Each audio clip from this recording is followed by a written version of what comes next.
Before introducing the project, I think we'll start out reading some excerpts from this project, and then we'll start a discussion and talk more about what we've done with it and what it is.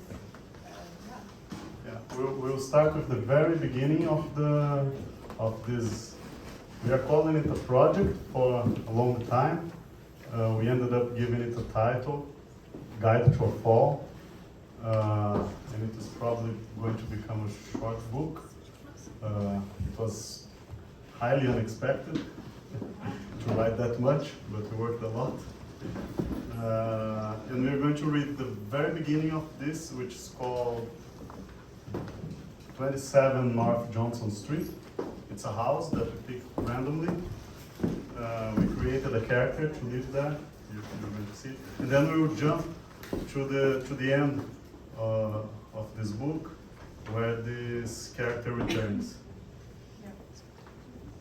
All right, so we will start.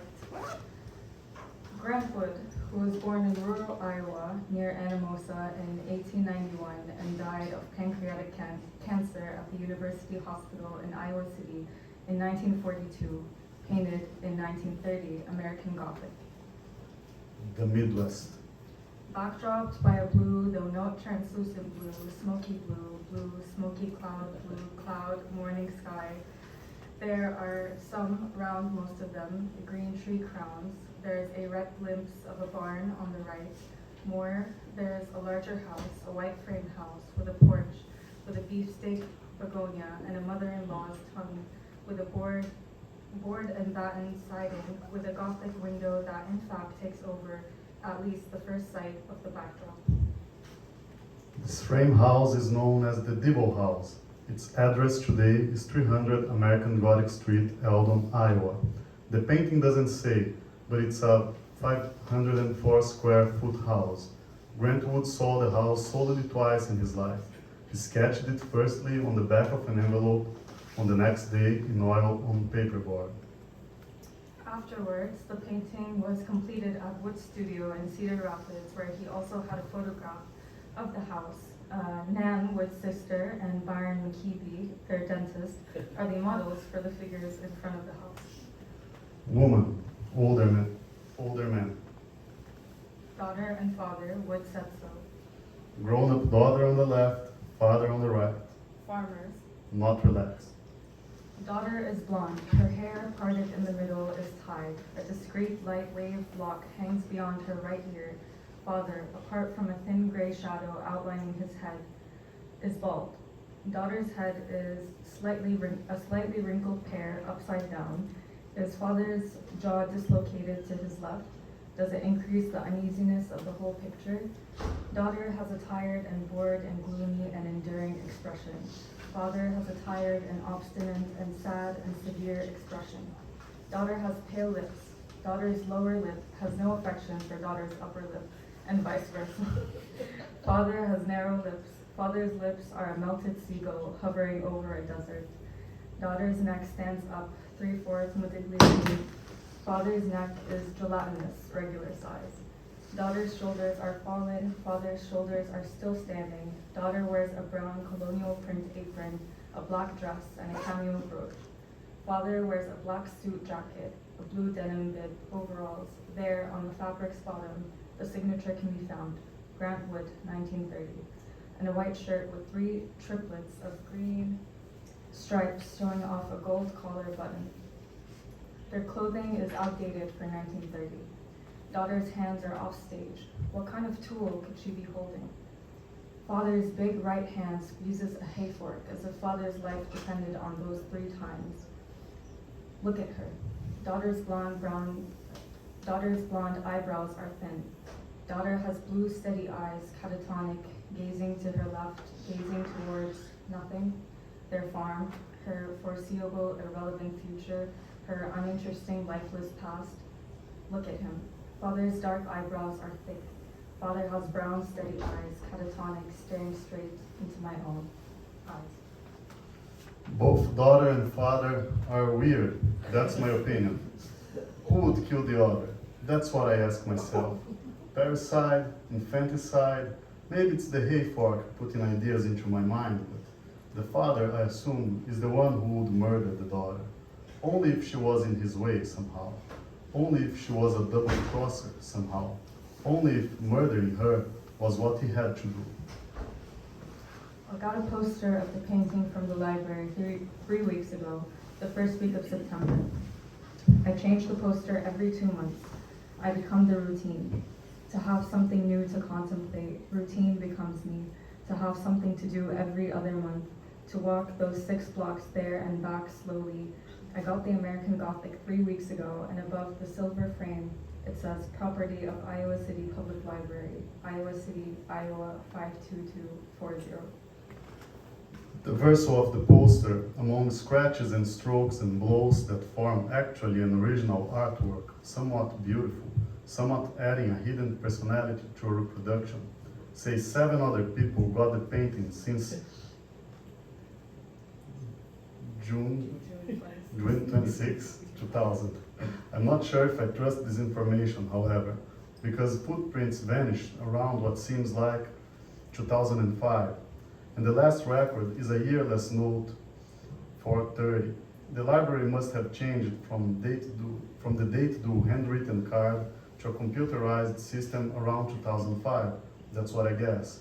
But they left the date due handwritten card abandoned to this day out of laziness. That's what I guess. Scratches, strokes, and blows, and a fingerprint. I rubbed my index finger against a nib a lot, and I pressed my index finger against the verso of the American Gothic. I repeat it to every poster I take home from the library. Human Company, Woman with Red Hair by Amedeo Modigliani, Fingerprint, Repose de la Nuit by Alfonso Marie Mucha, Fingerprint, Girls on a Bridge by Advert Munch, Fingerprint, Nobody Knows About Those Secret Collaborative Pieces, the versos, Facing Concrete in the Dark.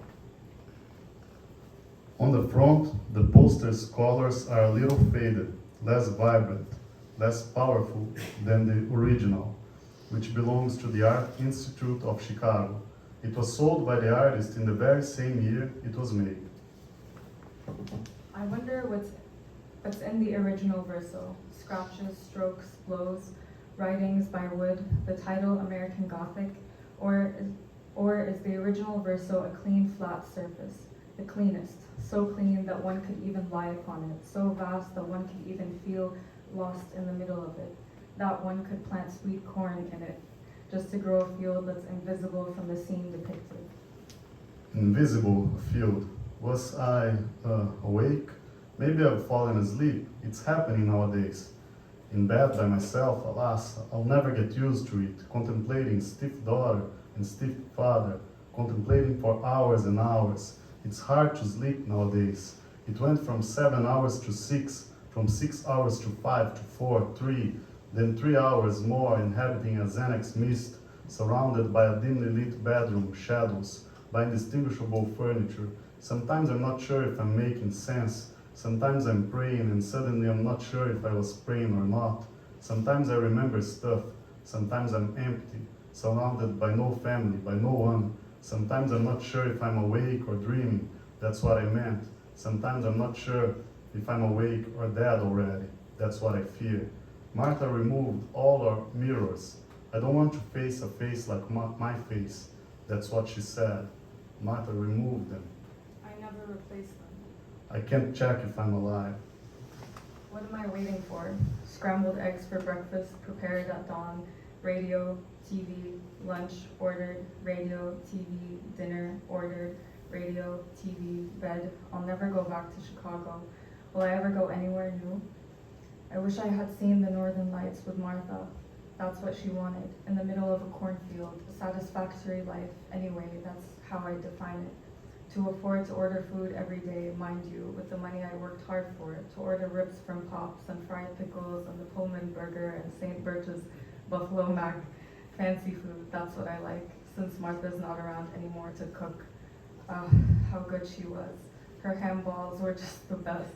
And to be able to watch sports, a film, CNN, whatever, but Martha's not around anymore to make bright remarks and to try to convince me to register to vote. I respect anyone who does, fine with me, but I'm not fond of that prick. I should go see the Northern Lights. I heard about them on the radio, or I saw the news on TV. It's supposed to happen, I believe. I need to take the 1998 maroon Bronco for a ride anyway. Martha would like me to do it. Pedal down, windows up, the highway speed, an endless corridor.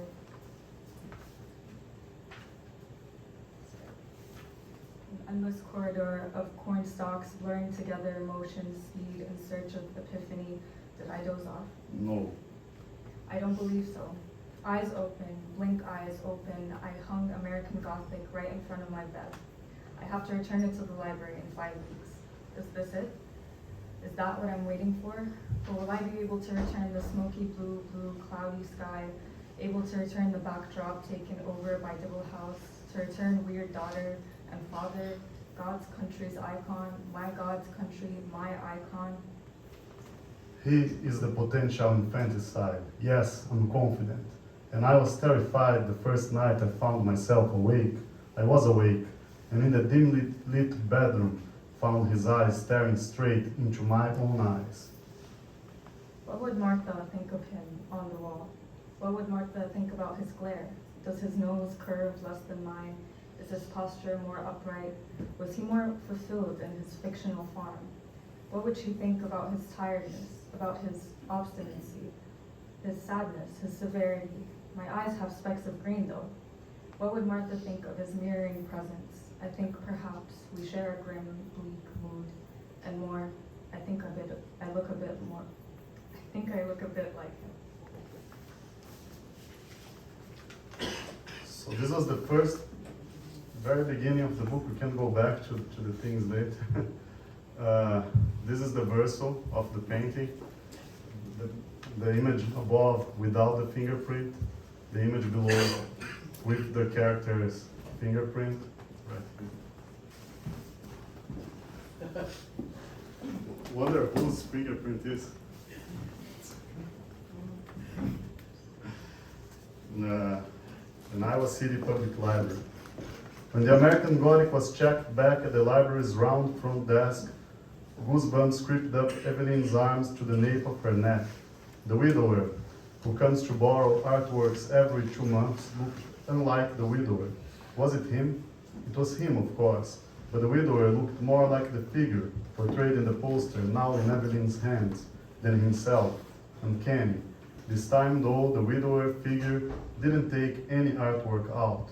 The widower figure just thanked Evelyn, a discreet nude, and Evelyn tense returned the gesture to the widower figure, a discreet nude.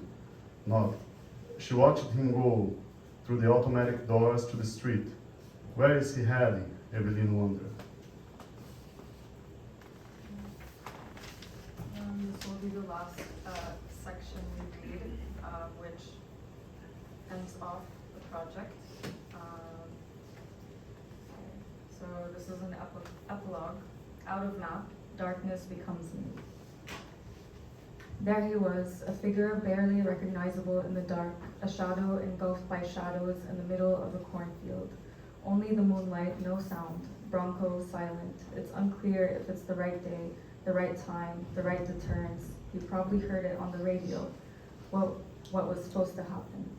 There he was, a figure in a grim, bleak mood, bald, only the moonlight bouncing off his forehead, his jaw dislocated to his left, a tired and obstinate and sad and severe expression, melting seagull lips, a regular-sized gelatinous neck, shoulders still standing, an upright posture, a nose linear as a clock's pendulum, thick eyebrows, brown, no specks of green, steady eyes, catatonic, staring straight into the darkness.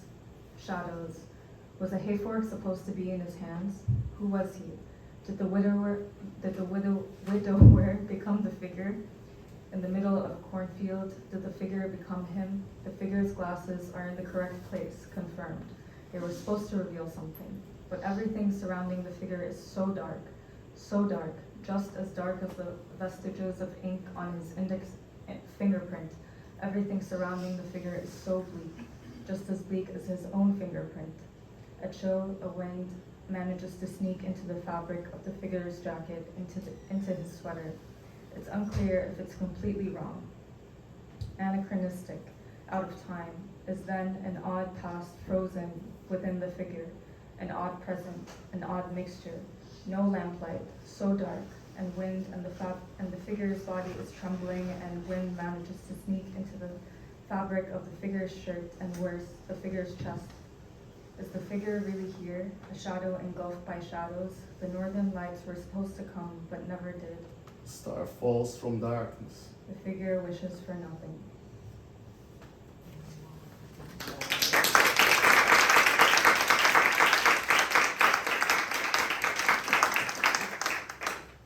Yeah, so we can talk now a bit about everything and show more to you and how different things we experienced here helped in this building of this project. Like for instance, I was just remembering that Daryl and who else?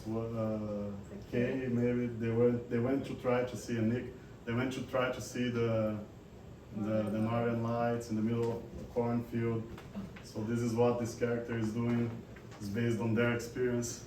Also, no, like Only darkness. only darkness. Yeah. So the idea is that a map, little by little, a map is being formed on the left side. If the reader holds the book like this, on the left side, there's going to be the place where the story is actually happening. And when some other place is mentioned, like for instance here, Iowa City Public Library, this other place appears in a lighter color. So then here it mentions Pullman, St. Birch, Fox. So it grows, accumulating. Can we please get the Shambaugh one? Oh, yeah. The Shambaugh House one is actually an interview with Christopher Merrill. Yeah. He was telling us about how the house was moved. Like 3 blocks down, picked up and moved here, which is crazy. So we focused on this story. Right behind her. She lived here. Yeah. Oh, You yeah. know, I lived here for a while. You were saying, yeah, Yeah, you so were staying upstairs there was a upstairs. private, when it was, before it was IWP. Yeah, yeah. So this interview focuses on the story of the house and moves more into the IWP and also Christopher Merrill's writing within the house and collaborative projects that have gone in Yeah. Shambaugh House. And then we have Day House as well, which is across the street, which is the And we're planning to create different kinds of expression. Like for instance, this is a more visual poem. this is a poem written from the perspective of a water droplet. So this is kind of what it looks like, wanting to be something. I guess is how I describe it. No. And that's the river. And there are small references from the city and things. And for instance, I went there the other day to the museum, and this poem was already almost finished. And then I saw the fish coughing. I don't know if you and there was a reference to Pollock in this other poem for the theater building, mentioning the Pollock painting. That I hadn't seen it before, but Nada did. So in the same structure that Pollock's quoted here, then we added I don't know if I can highlight it something like that. Yeah, we added here the fish coffee. I mean, there are many small details from the city that are adding up to this map. Yeah, it's almost like a puzzle if you're really like focusing on all the references and all the places, but all the pieces can also be read separately and still make sense. So all the places we picked for this map, well, I guess we should like go back a little bit. Most of you kind of know the story, but we were kind of thinking about we were at Laundromania doing laundry and thinking about how cool it would be to like write something about this place. So we started with this, and this ended up being like an excerpt from what would be a play. And it's a couple breaking up and doing their last laundry load together to save money as college students. So yeah, and we just kind of, we were like, okay, there's a couple of other really interesting places around Iowa City, and kind of thinking in retrospect about who we are as residents in this time and place and space, and just kind of expanding on that. So yeah, so we've kind of borrowed a lot of things from a lot of the residents around here, like the cornfield story, and yeah. And for instance, in this Laundromania part, there's one of the epigraphs inside the plays from a reading that Nick did to Prairie Lights, which is also important at the end of the whole thing. Again, the thing that we The last part just we read it to you. Yeah, when he said that there is something within the frozen, and the character says something like that. It is connected to this quote from Nick. So Yeah, the out of fragments, time, yeah, and then an odd past frozen within the figure. yeah, not past frozen within the figure. So this is drew from Nick's reading at Prairie Lights. Prairie Lights itself is a kind of an epigraph to the whole thing. Also a reading that happened there during Iowa City Book Festival by Elizabeth Willis. We thought that it could somehow bind the project. The ending of every story is artificial, a matter of framing. After all, we've survived it. It continues without us. Even in an epic, we witness just a glimpse of the total picture. So much is gestured toward or implied out of sight. Yeah, so we thought this kind of encapsulated what we were trying to do with this project. And it's a matter of like perspective, and a lot of the characters that we use in different excerpts, I guess we call, or fragments, recur in other fragments as well. So it's kind of like, we've noticed how we go around the city and we keep seeing a lot of people that we may know or may not know, so we kind of wanted to create that experience within the text as well. And there's also this idea to take the reader from one place to another. And when one fragment ends, there are some directions in the end of the page. So it's as if the reader is walking through the city, passing through some place, and inside that place something is happened or something happened, and then the reader can access this scene, this fragment, this poem, for instance, in the Fox Head, and then when the poem ends, the reader keeps in his, we guide the reader through this route. And then there's a picture of the part where it's out of the Yeah, and then there one idea that we had we were seeing those signs of road closed. Yeah, this is a more experimental part, like the exit, because the Laundromania short play it ends with the exit sign. All lights are switched off except for the exit sign by the door. And then we created this fake exit where the reader goes, keeps running. keeps going, keeps running out of the book. And then we were seeing those road closed signs all the time. And we had an idea to invite some of our fellows that don't write in English to write short poems with the expression road closed in their different languages, so the reader that reads in English won't have access to what is written, but he can figure out, because it's in a different color, that they are writing something about road closed. So there's Yo-Yo, Elena, and Kay. And also, we were thinking that Constant construction and machines, so the Yeah. machines are working and work in progress, like the road is closed because there's some kind of work happening. Then we asked Zakaria and Olena to end this part. So it's a collaborative work between me and Nada, but we also have some expanded. expanded a bit, have special guests. Yeah.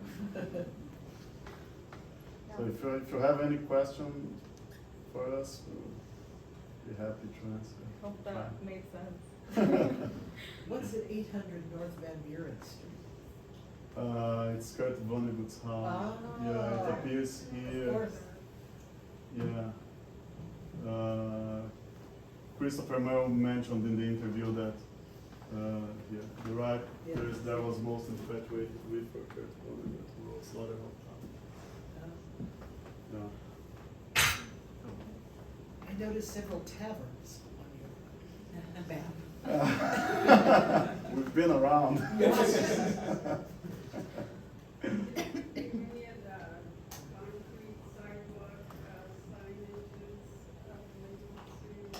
city, is that contributing? I was curious. The concrete sidewalk. Well, like this. Oh, like on the ground? Yeah, like they have poems embedded in like copper. Yeah, we used part mentioned, of one. we used one as here as an epigraph, the Tennessee Williams one. We are all of us sentenced to solitary confinement inside our own skins for life.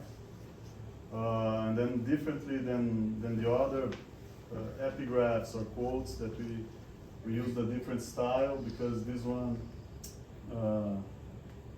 on the sidewalk, it is underlined, it is not italicized as we would use in the rest of the project. So this is a very implicit reference that we are quoting in fact what is on the floor. And then the first line comes back here. We are all of us sentenced, when we mention the Tennessee Williams address that we also wanted to put in the map when the reader is passing through it as a literary important landmark of the city. Yeah, and I guess we didn't mention that all of the places that we selected are places that are meaningful to us, or that we kind of go to a lot as residents, and we hope that this will show through maybe a little bit. We've been, having scrambled eggs every day and going to Montgomery, going to Shambaugh House for readings, and Day House sometimes for readings. So they're all just kind of, it's our life fictionalized in a way. Can graduate as well? The graduate note, it appears, there's a final note in the end where we highlighted in the map the places where we wrote and then the graduate appears. But the graduate was Scrambled eggs. was not inspiring enough. Yeah.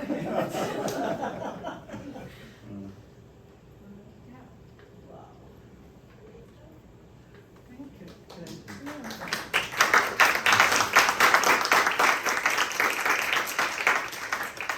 Well, I would say as a resident of this born and bred in Iowa City, you brought all this beautiful story together. And to the whole program, you blessed this town in so many different ways. It was my honor to meet you. Thank Thank you. you. Thank It was our honor to meet you, and we made sure to include you. Yeah, That was a surprise. we changed the letter. No. I finally got published. It was like a kind of a disguise, one letter. When will this be available hope soon. Um, I don't know. To be announced. Hopefully very soon, yeah. Hopefully very soon. I just want to congratulate you. At the same time, I feel ashamed because you've been working so much. While I haven't been working, I was just been writing a lot. I really congratulate you for all your work. It's beautiful. Thank you. Thank you. We're all also part of this, so it's really Oh, for sure. meaningful Yeah. to see this map of our lives here. So Thank you, congratulations. Katarina. Thank you. We've been working, but it's also important to live, you know. Yeah. We Actually try to do experience both, this but Yeah. that's why we're really We're tired. exhausted. I've been here 18 years, I've never done anything like this Yes. here, so. Someone asked, the title is Guide to a Fall. Someone asked. Oh, Yeah. Why? Fall residency, fall. Yeah, like the. we're here in the fall. In the fall. So we're kind Falling? of guiding you through And our there's a- experience in this So, like time yeah, period. and there is double meaning of being the fall as autumn and also. The ending is super bleak as well. There's the couples that are breaking up, and so we tried to do actually a literary work. Many people were thinking that we were like portraying the places. That was not the idea. So as Nada said yesterday, happiness is usually no good to literature. So. So the fall is also in this sense of like the characters are also living and falling, failing. So is there like one narrative arc in the whole thing, like a story? There are some small stories. The characters they reappear in some moments. Yeah, I wouldn't say like an arc, but Yeah, There I are mean, we recurrences. start out with this figure or a character, and then we wrap up with him, and kind of what happens, and that's kind of the overarching theme of most of the pieces. They're a bit bleak, and yeah, the characters come in and out, and some sentences. Nobody dies. nobody dies. I don't think. Yeah, I don't think anyone dies. I don't think I don't remember. no Yeah. one dies. It's not lacking to You know, we tried to include that. It What? wasn't quite fitting. We didn't want anyone to die. Yeah, there is the fish, the Faulkner fish. Yeah. The Faulkner fish, the mother is dead. Yeah.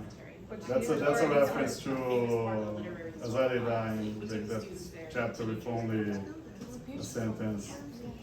My mother is a fish. Yeah, but she had already died, so we didn't kill her. And so is Do the you have- widower. Yes. Sorry. Do you have a name for this kind? Like, what do you call this? Like, not the project, but this structure, or what do you call Genre. We don't know. Hybrid, but Yeah, yes. I'm struggling with this, all my books. I told the story, like briefly, I'll repeat, like when my second book came out, which is like, not like this, obviously, because it's different from anything I've ever done, but it's a mixture of theater and poetry and a bit of prose, and my editor said that she wanted to call it a novel, and I said, okay. She asked me, what do you think it is? And I said, I think this is a drama, it's a play. She said, I don't want to call it a play, no way, it's a novel. To me, it's a novel. I said, okay, then it's a novel. Then when I changed the publishing house that published my third and my fourth book, the editor called me, it was about to come out the book, and he said, a different editor, different publishing house, different editor. And he said, there's just one thing that I'm a bit annoyed, and I said, what? And he said, I'm seeing that your second book, which is really similar to this one, I was about to publish the third one, it is labeled as a novel. And I don't think that it is a novel at all. And I said, yes, of course, it is a play. And he said, no. It is a poetry collection. And I said, yeah, okay, you can call it a poetry collection. Yeah, so that's, I don't know, maybe it's a hybrid thing, I don't know. I think it's called. Maybe it's a variation. Could you just say something about the co-writing process? Did you two work on the same section together in the same space? Did you work on the same Google Docs separately in your room? Did you finish one piece before moving on to, or did everything happen simultaneously? Yeah. What we were doing is basically either me or Felipe would start a piece. We would kind of have this idea together or separately and just kind of put it, we have a joint doc that we were working on, so we would just put it in there. And then we'd get together and develop it together. But I think each of us were starting different. Yeah, but most of the time we were writing together, even though there was this joint document. I don't know if you ever used it. It's like you can, in a Word file, you can share it and like Nada type in her laptop, and it was appearing on my screen at the same time. So that was what we were doing, but like usually side by side, trying to discuss. But of course, when we were not together and someone had an idea, we would keep working. How did you decide whether this section should end? Should end. Yeah. Any section, you mean? Yeah. Oh, we wanted. That's a good question. This is a good. I think by what the text was asking, the text itself was asking sometimes the size of the fragment, at what size it should be. We didn't want to have anything very long. Yeah, and there were some texts that we like wrote up and then just didn't like, so discarded and started over. Yeah. We kind of had to be done at this point because we're leaving. But I think when we got to a point where we were both like satisfied with the piece as a whole, we would just be like, okay, table it and then move on. Yes, I wanted to ask, going on same track, did you have any disagreements? Like, were there any bits where you could not agree? And also, when there's a collaboration, how do people, how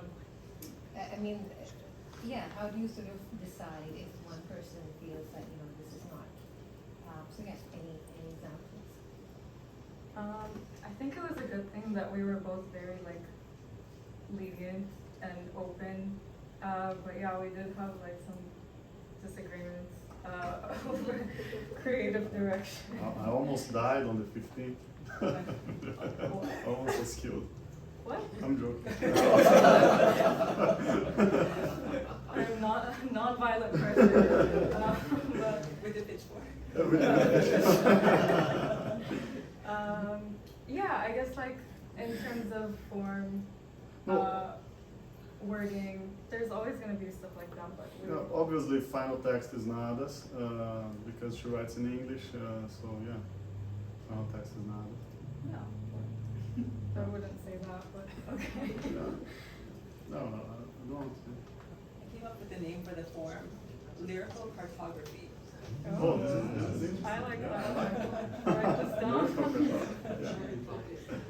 Beautiful. Yeah, I mean, we disagreed a bit, but it wasn't anything like crazy. Yeah, enough. And like, I think we both were really open to when someone didn't want something or wanted something, either to cut this thing or to keep that thing. Yeah, compromises Yeah. a lot. Yeah. Were you familiar with American Gothic? But Before? Have you seen it before? I had seen last year in Chicago. Or you saw the original? Huh? You saw the original? Yeah, Yeah. before, yeah. And we actually when we went to Chicago, we took a photo with it. And Yeah. yeah. But then when we got here and we knew that was possible to take out the artworks from, I think this was actually the very beginning of this project. As we were talking about Landromania and starting to draft, but the the possibility to take out the artwork and that Like for the yeah, project. further the project, yeah. So then to answer Nick, we wrote separately, like we ended one fragment to start the other, but I think that beginning, Londromania idea, and also this idea with the artwork being taken by someone that lived in a random house, was the Yeah. was the beginning of for this to have a path to continue. So then I got the American Gothic from the library. I didn't know that Grant would live here, died here. I got it because I thought it would be interesting to have those figures in my originally room. that piece didn't have any history in it. I think when we first started writing it, it was just this guy like constantly staring at the American Gothic placed in his like bedroom and starting to like go crazy and make similarities. And then yeah, we like researched more and we were like, oh, he lived here and taught here. And there was a lot more to say about, but we didn't want to make it so long, so we tried to cut it to maybe the most important information for that piece to make sense to a reader. But there would be a lot more to say about Grant Wood and about American Gothic. Hope that answers the question. Do you think you guys will write another one together in a similar style over different locations? Who knows? We don't know. We don't know. We're both going back home, Yeah, so we're we both don't going know. back home, but we never know, and maybe it's possible to write something else over Hybrid. over the internet. I don't know. The collaboration really worked. Yeah. Yeah, as you can see. In the end, I think there are like 31 pages. Yeah. Go back and see. The Yeah, bios. The bios. Yeah. Whose fingerprint is Yeah. Can you guess?